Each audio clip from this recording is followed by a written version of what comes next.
In this video, we are going to see about what's mining and how mining and blocks are getting finalized from a pending transaction to a permanently finalized block. Uh, we're going to see about step by step. We know proof of work makes miners solve a puzzle, but what is that puzzle actually? And once someone solves it, is your transaction really safe? Let's open the machine. Let's go.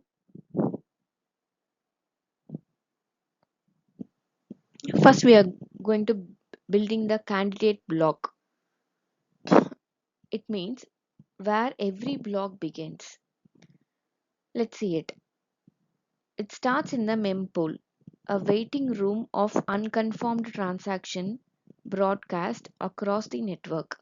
A miner picks transaction from this pool, usually prioritizing whoever paid the highest fee and packs them into a candidate block. A single Bitcoin block typically holds a couple of thousand transactions. The miner then builds a block header, a compact summary containing the previous block's hash, a Maple root summarizing all the transactions, a timestamp, the current difficulty target, and one empty slot, that is nonce.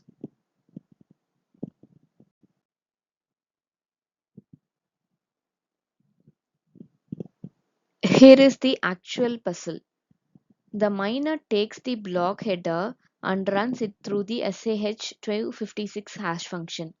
For the block to be valid, the resulting hash has to fall below a specific target number. Think of it like needing a certain number of leading zeros. Let's catch this. Hash functions are unpredictable. You cannot calculate your way to a winning hash, you can only guess.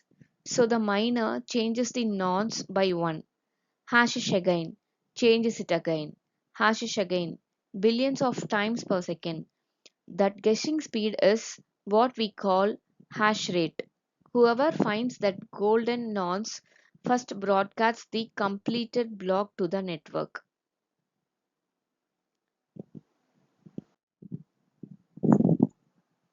Now going to see about verification. Here is the elegant part. Finding the golden nonce is brutally hard, but checking it is instant. Every other node simply hashes the header once and confirms the result meets the target. If valid, they add the block to their copy of the chain and move on to the building the next one.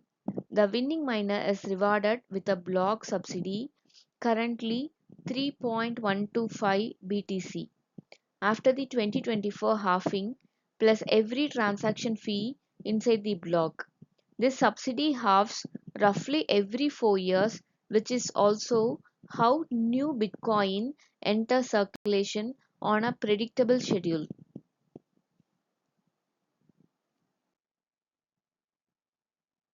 Step 4, it is a difficulty adjustment. One problem, let's see about that. As more miners join and hash rate climbs, blocks would start appearing faster than every 10 minutes. So every 2016 blocks, about 2 weeks, the network automatically recalculates the difficulty target, tightening or losing it to pull the average back to 10 minutes. Regardless of how much total computing power is competing, this is what keeps Bitcoin's issuance schedule predictable over its entire multi decade lifespan. Not a human decision, just a protocol math.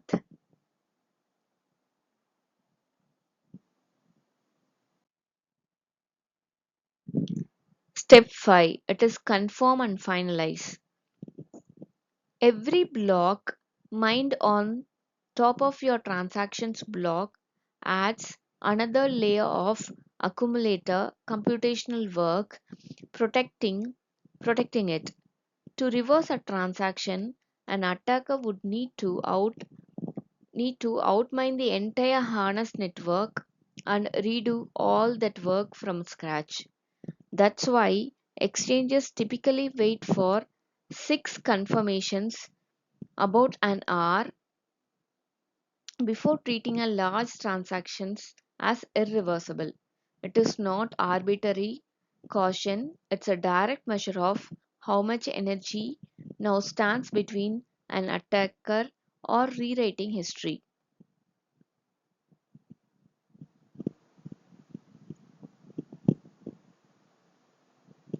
6 confirmations is a different measure of energy standing between an attacker and rewriting history. Why I'm repeating this? This means it is a more important point.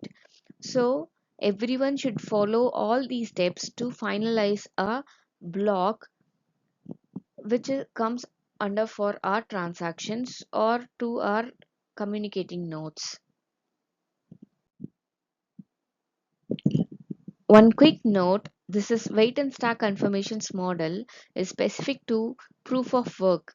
Ethereum running proof of stake finalizes differently through checkpoints roughly every 6.5 minutes, where a block becomes economically final final once two-thirds of staked ETH has voted on it. Different mechanisms, same underlying questions. At what point can you stop worrying about a rewrite?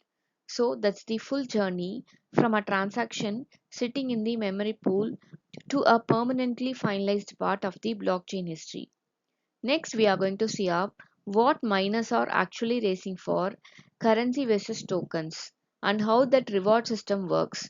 See you there. Bye.